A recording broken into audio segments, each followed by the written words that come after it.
Hi, and welcome to today's Conceive Baby discussion.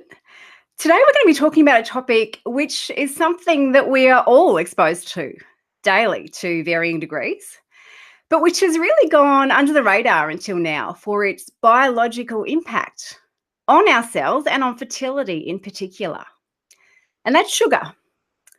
Most of us know that getting too much sugar is generally not great for us. You know, we shouldn't be eating too many lollies and cakes because it contributes to weight gain and inflammation.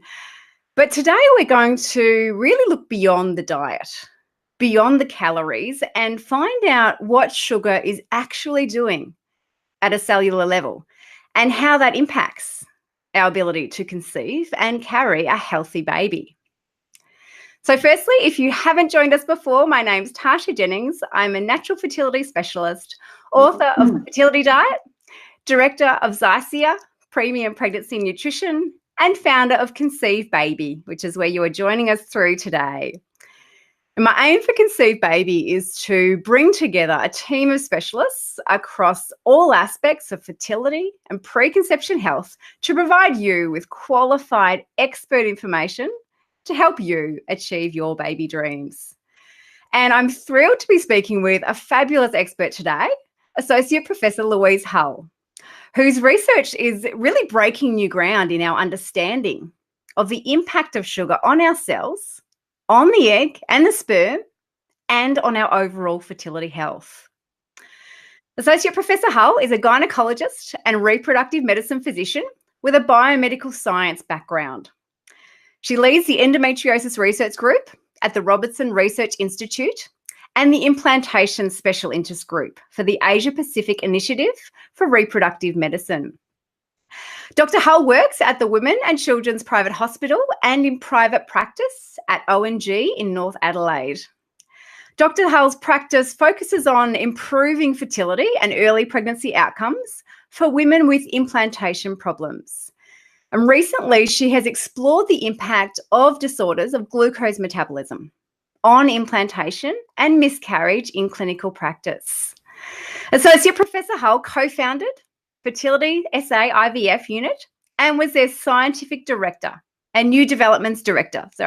She supervises PhD students, medical students, chairs the AGES Grant Committee, is deputy chair of the RANZCOG Grant Committee, and was an associate editor for Human Reproduction. She's also an international ambassador for the World Congress of Endometriosis. So thank you so much for joining us today, Louise. Thank you. That's an amazing resume you have there, and I'm thrilled that you've taken your time out of your busy schedule to be with us today. And I know we had a little chat the other night about this evening and what we were going to cover. And I have to say, I've been looking forward to this discussion ever since. You know, as a naturopath nutritionist, I'm fascinated by the role of diet. So it's really great to be delving beyond that and then finding out what impact these things are having at a biological level. So, you know, what encouraged you to start looking into sugar and the impact that it does have on our cells? What was it that triggered you to start researching this area? Well, I was very lucky to be working with colleagues, really, who were very interested in sugar. And I had one colleague, who is Dr. Dee McCormick at Women's and Children's Hospital, who was doing a PhD in recurrent miscarriage. And she was noticing that disorders of sugar metabolism were quite prevalent in that group, and that if she treated it, it seemed to have very good outcomes. And at the same time, a group at the Robinson Research Institute, led by Hannah Brown and Jeremy Thompson, were looking at the biological effects of sugars on cells, and what impact that was having on embryos and the lining of the womb. And both things made sense and came together in a way that I started looking at that in my fertility patients and found that there's not a whole lot of evidence in fertility that underpins things. But if you actually started addressing issues with sugar metabolism, like high insulin levels or high sugar levels, people seem to do better. And I think at this point in time, we really do need to be doing a bit more research in this area. But I also think it's something that we can help couples with in terms of things they can do on their own to help their own fertility as well. Yeah, it's great we're talking about that. There is, some preventative measures that you can take to help with this. So, I mean, your research obviously focuses on the biology of sugar, like what it is doing to our cells at a cellular level. Can you explain a little bit more about that? Yes, so I was working I was part of a group that was really looking at what happens in an environment with a lot of sugars to embryos and also to the lining of the womb. And what was clear was when there are a lot of sugars around, and especially when they're driven into the cells by insulin, these sugars actually attach onto proteins and enzymes in the cell and make them go a bit slower and make it a little bit harder for the cell to function. And so the cell then needs more energy, the cell gets a lot more cellular stress, and then it also generates markers that tell the immune system it's under stress and causes inflammation. And that really impacted on the embryos. It made them grow a lot slower and a lot less of them were viable, and it was harder to fertilize eggs. And also, when you got implantation, the implantations were a lot smaller and a lot of them weren't viable. And so it seemed to be really impacting on the eggs, the embryos, as well as the lining of the womb. And you could understand that if women were in that situation, that may have those impacts on them as well. And that's where we're really now taking the next steps to try and get some data in women and to be able to show that a little bit more.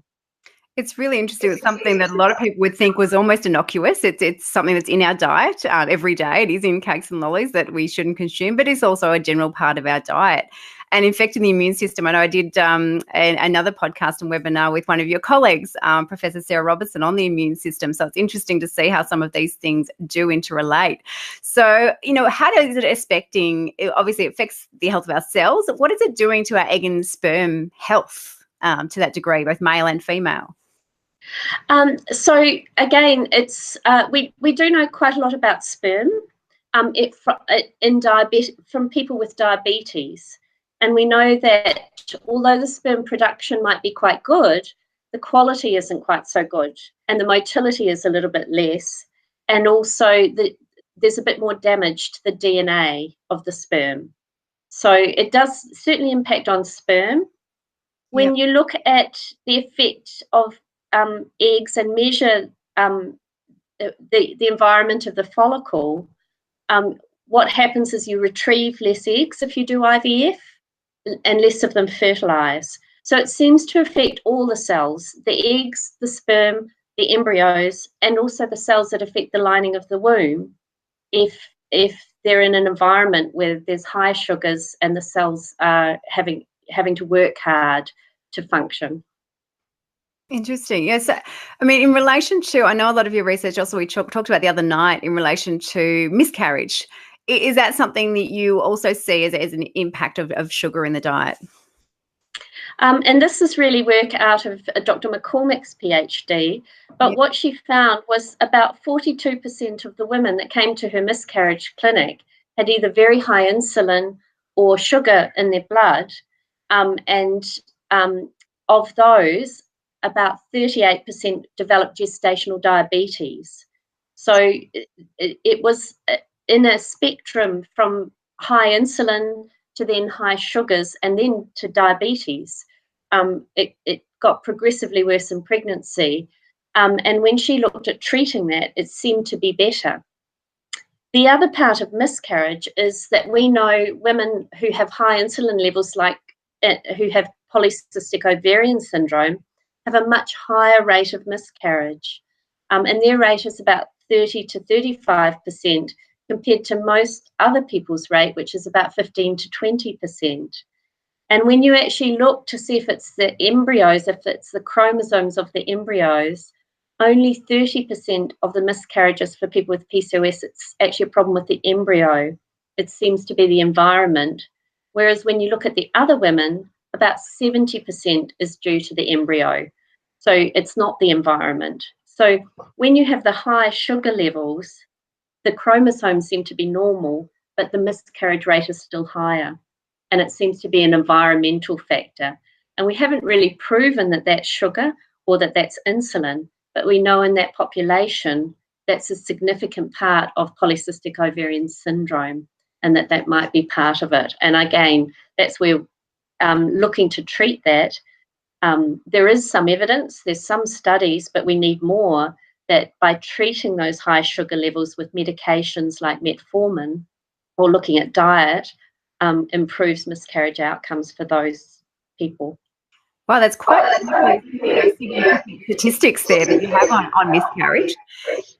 Sorry, I'm getting a little feedback there. Are you hearing my feedback? Sorry if I'm hearing myself twice.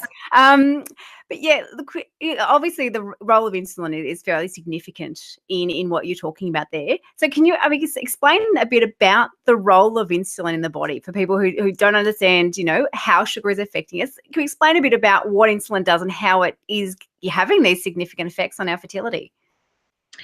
So insulin is a hormone produced by the pancreas. And what it does is it acts on your cells to tell them to uptake sugar. So when you have a lot of sugar in your blood, your pancreas will make more and more insulin to try and push it into the cells. And for some women, it's a little bit harder to push the insulin into the cells, either because there's already a lot of sugar there, or because of the way the pathways respond, just inherently or by inherited means. And so some women have a much higher level of insulin in their blood. And one group where that's quite common is women with polycystic ovarian syndrome. Yes, you do see that a lot in PCOS, and we're talking about this in relation to in PCOS. We often think of overweight, insulin resistance, but you mentioned before that you're seeing this in normal weight or slim women as well as obesity. Is that right? Yes, and what we find, in fact, they've just got some new guidelines that are in development for polycystic ovarian syndrome, and for lean women with polycystic ovarian syndrome. These guidelines suggest that about 75% of them have high insulin levels. And when people are in a higher weight bracket, that can go up to 95%. So it is quite. It doesn't necessarily, if your insulin resistance doesn't necessarily occur just to people in a higher weight bracket. It does occur in some slim women, and sometimes those women aren't tested, and so people won't necessarily know. And that's what, particularly for couples where fertility problems have been quite a challenge, and maybe they've had a lot of fertility treatment, a lot of IVF. Sometimes we then test sugars and insulin and find that that's actually an issue there, even though they aren't in higher weight brackets. So it's great that we have some, feedback on that to test, because, I do see a lot of patients with unexplained infertility because they have been through IVF and there's nothing particular. So it's great that we have some things that we can look at. And what can, people, if they're unsure as to whether they fall into this category, how do you know if you have high insulin levels? How can a patient tell? So there are some symptoms that you can get. So, for example, sometimes people have in the creases of their neck or in their armpits, they can get dark patches, and that very much is an indication that insulin levels might be high. The second thing is often they'll suffer from fatigue an hour or two after eating. They sometimes get pains and aches, sugar cravings, and often they'll try and lose weight and it'll be really difficult. They'll go on to a really low caloric diet and nothing seems to be changing. And sometimes that can indicate that the insulin levels are very high. They do make it quite hard to lose weight. So a lot of women are really fighting their own bodies and their own metabolism to try and lose weight. And sometimes we need to help them lower the insulin levels first. And then often they find that both their fertility increases quite quickly, but also weight loss is quite a lot easier for them. I think that is heartening for a lot of people to hear, I think, because weight loss, it's easier to said than done to just, okay, we know obesity and being overweight is a negative for fertility, but just saying to lose weight when, if you do fall into this category, obviously you will have significant difficulty in losing the weight. So it's great that we now have these tools. So, I mean, are there specific, if you do feel like you fall into this category and you do show some of the symptoms that you mentioned, are there some tests that you should be looking at or should be requesting from your specialist or your GP? I think this is one of the big problems looking at this area, is that there aren't very well established tests. And the polycystic ovarian guidelines are suggesting checking for diabetes by doing either a glucose tolerance test or a hemoglobin A1C or a fasting glucose test, but that actually won't test insulin levels. Other people look at also measuring insulin levels at the same time as they do a glucose tolerance test, and taking various cutoffs, like about 60 in a 2-hour test. And if it's over that, then you might think about treating. So it does depend a little bit on where you are and what your doctors suggest testing. We actually did a survey of all of specialists, fertility specialists in Australia, asking them what they tested, when they tested, and who they tested. And there was so much variety between the people who were not just generalist ONGs, but subspecialist fertility people who that was their main practice, and there was no standard of how the testing should be.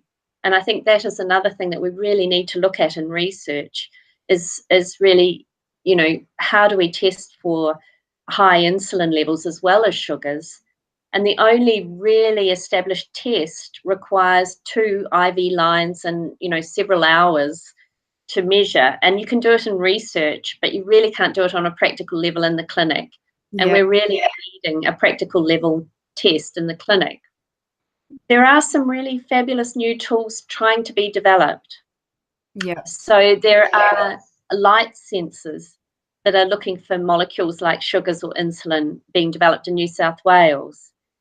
Also in Victoria, every time a sugar is put onto a protein or an enzyme, a little piece comes off. And those little pieces can be measured as a test for sugar problems. And they're trying to develop a test there. But I think there are some tests that we can do to give us an idea that are relatively pragmatic at the moment, like adding insulins to a 2-hour glucose tolerance test. But I think we will get better tests in the future. And I think hopefully we'll get better and much more be able to work out when we should use them and what information we can give patients that will help them by doing better tests. Which is so important. Do you largely rely on symptoms at this stage? I generally rely on a little bit of both. Yep. So I generally like to run a test as well, just to see if I can figure things out. And then I have a marker of what might change over time. But I do go on symptoms, and I also look for those signs as well. Yeah. And I guess, how does this relate to say diabetes? So someone we already know who has an issue with insulin, how would this relate to their fertility outcomes? When you start to have a sugar problem, initially your pancreas makes insulin, and that usually keeps the sugars out of your blood. If it gets worse, the pancreas will make so much insulin it can't make any more, and some of the time you'll have sugar in your blood, and that's called glucose intolerance. And both high insulin and glucose intolerance are sort of precursors of diabetes. Whereas if sugar's in the blood most of the time or all of the time, that would be considered diabetes. So they're all part of the same process, but it's sort of a spectrum.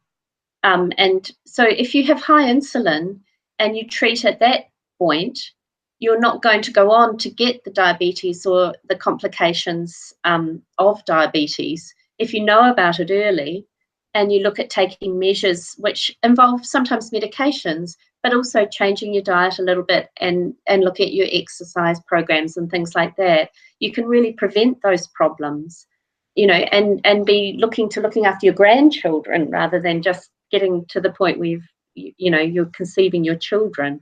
And so I think it's really important for your whole life, because diabetes, all those cellular processes affect your heart, they affect your nerves, and they affect your eyes, they affect all parts of your body.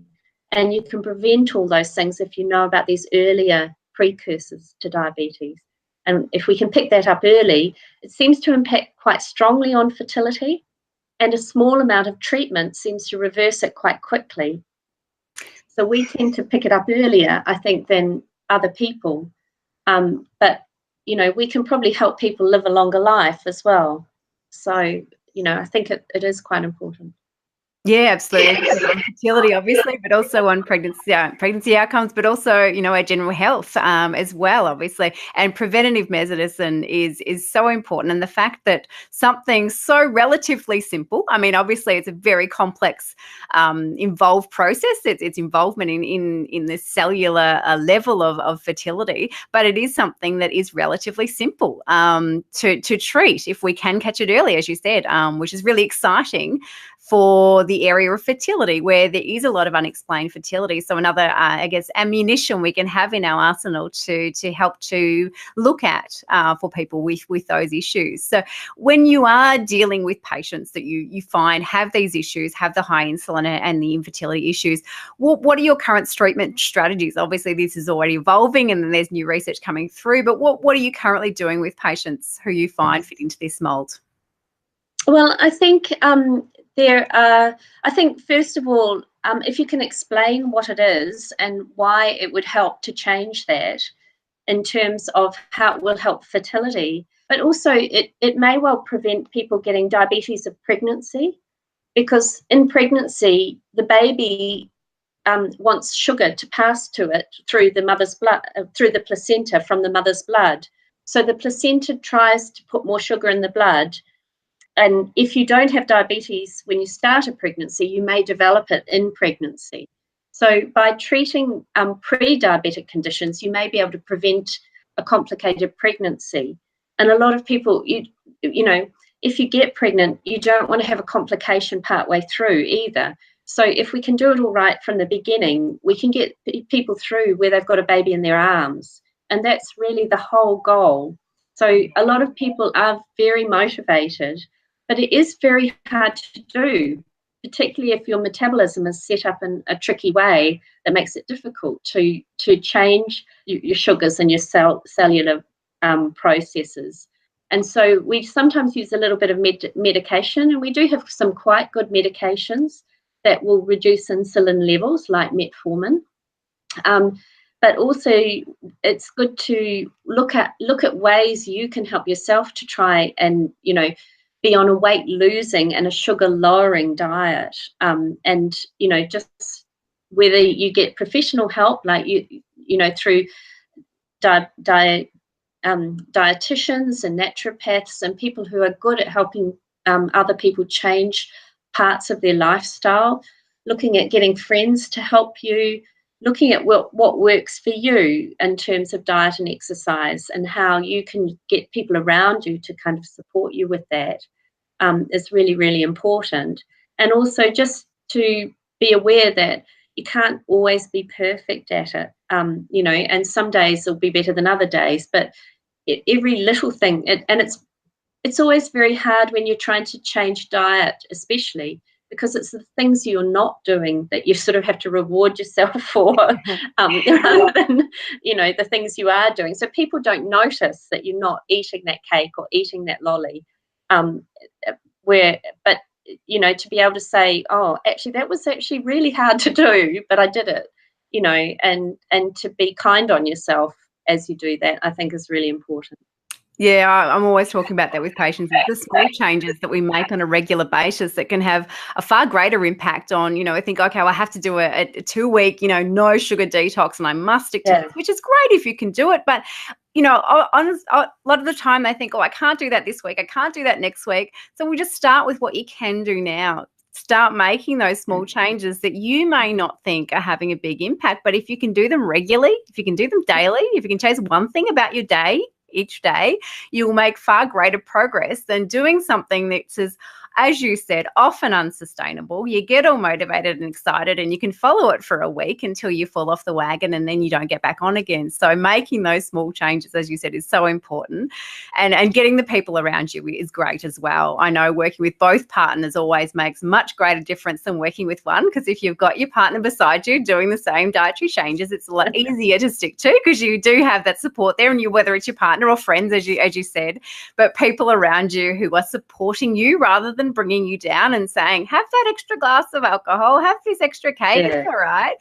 If you have that support network, and as you said, getting the advice from people like myself or some of the naturopaths on the panel that we have, or a dietitian who can help you work out what's best.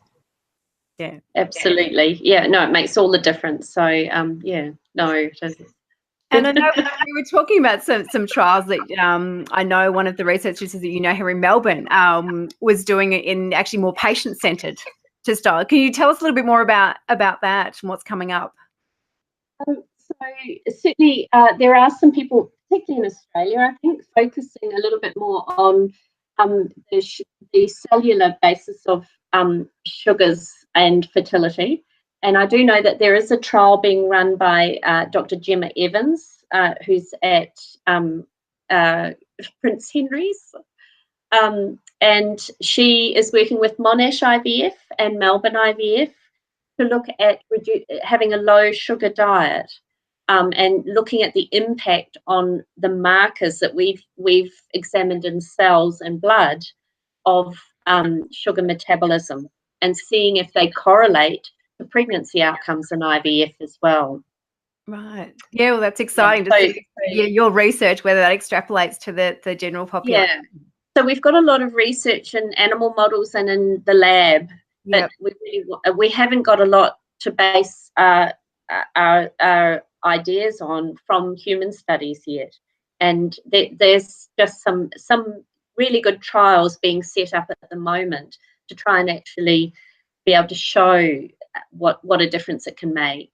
But the other great thing about this area is that it doesn't really matter what treatment you're having. If we can help people by reducing insulin and reducing sugars, and it improves fertility outcomes, it'll help natural conception. So some couples will not need IVF if they can look at making those changes. Some may still need IVF, but IVF is likely to go better. We're likely to get better quality eggs and better quality sperm and better quality embryos, and the environment they go back into is likely to be better as well. So it doesn't really matter where you're heading from a fertility perspective. It's going to help all of that, as well as your health going forward, looking after your children and looking after your grandchildren. So, if you can make the changes, which are really hard to do, and I don't underestimate how hard it is to make changes because I've tried to do them too, it can really help everything. And that's what it helps your family, and that's what's so great about this area. And as you said, it's across a wide range of conditions, a wide range of issues. It affects everybody, really. We're all exposed to sugar to some degree. So it's something we can all do. As I said, whether it's PCOS, endometriosis, or what the fertility issue is, this is something that can be, used across the board. And as you've looked at it, it's seemingly not just related to obesity. We're seeing this in, relatively slim women as well. So they could obviously benefit from some of these dietary changes, not necessarily a caloric restriction, but a change in what calories they are using. So less sugars and more protein, less carbohydrate diet is still impacting people with obviously high insulin at a slim weight as well. Whereas we have related it to obesity or PCOS, as you said. Yeah, absolutely. So yeah, and I think the knowledge out there now is changing a lot about a balance, what is a good balanced diet, and the products in supermarkets are reflecting that. We're seeing a lot more health food and superfoods and more healthy foods available. And I also think that, you know, the younger generations are being taught much more in schools about balanced diets and things like that as well. So I do think it is changing.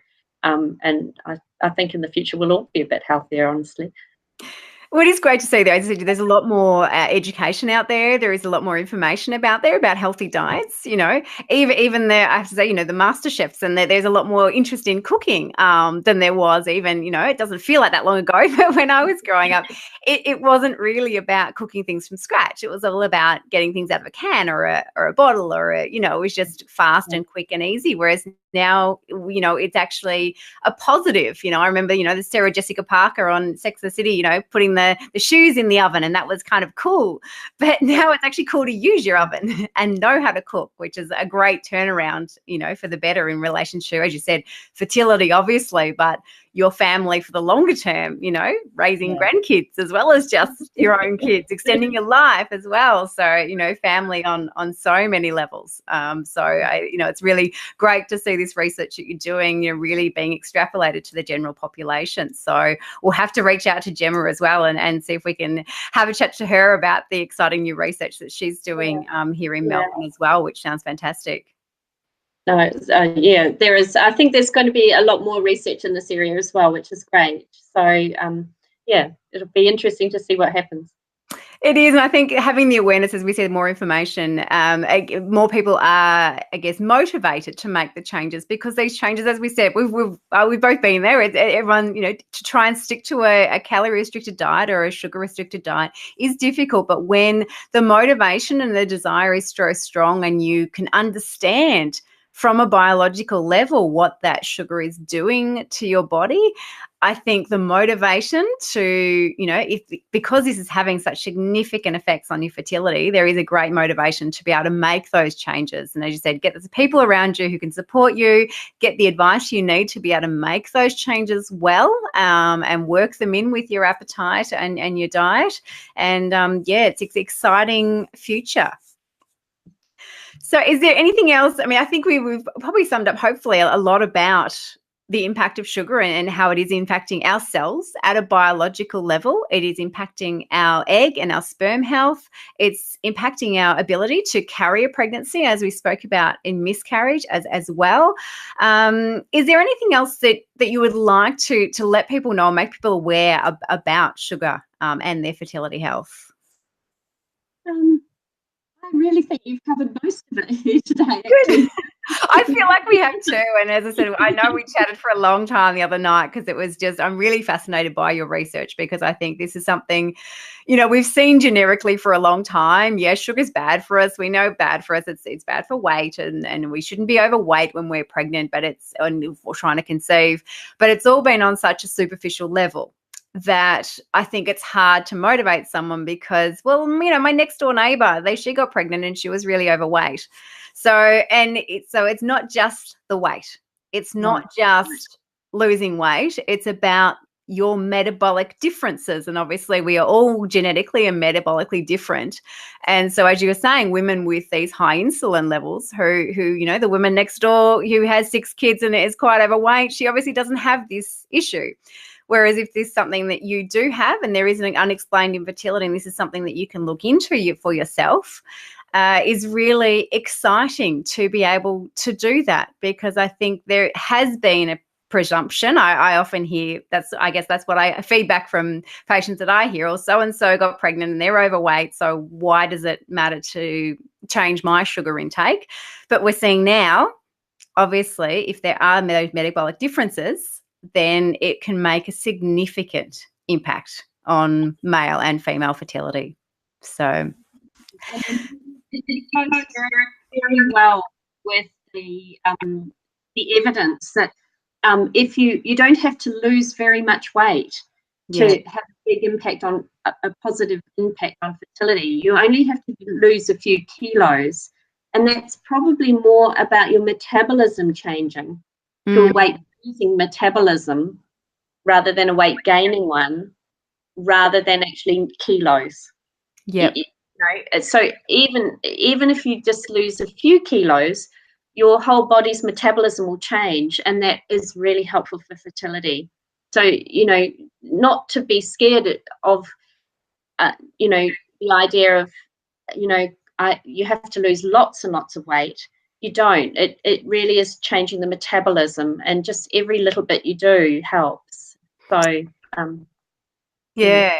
I think it's, you know, great for people to know, because as I said, I think people, you know, you think I have to go on this massive restricted diet, or I'm 10 kilos overweight, so I must lose 10 kilos. But as you're saying, it's not just the impact of that weight loss, it's the fact that your metabolism is changing after yes. you can lose those couple of kilos, which is a great motivation, because it is difficult to lose, you know, when you look at the big amount you may need to lose, you know, to get back to your healthy weight, can be overwhelming. So it's nice to know that if you can make those small steps, even those small increments, are going to make a really significant impact on your ability to conceive and carry a healthy pregnancy and a healthy baby, and, you know, be a healthy grandmother, as you said, which is what we all want. So that's what we're aiming for with these outcomes.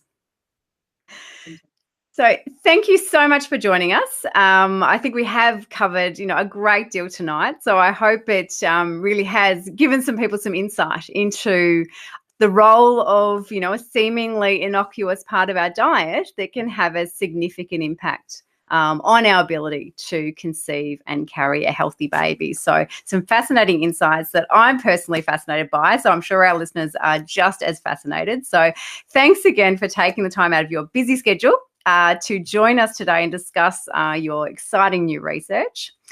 So as always, you can register for our live webinars at conceivebaby.com.au, or if you're tuning in through iTunes or SoundCloud and have enjoyed the discussion today, be sure to leave a review so more people can benefit from this valuable information.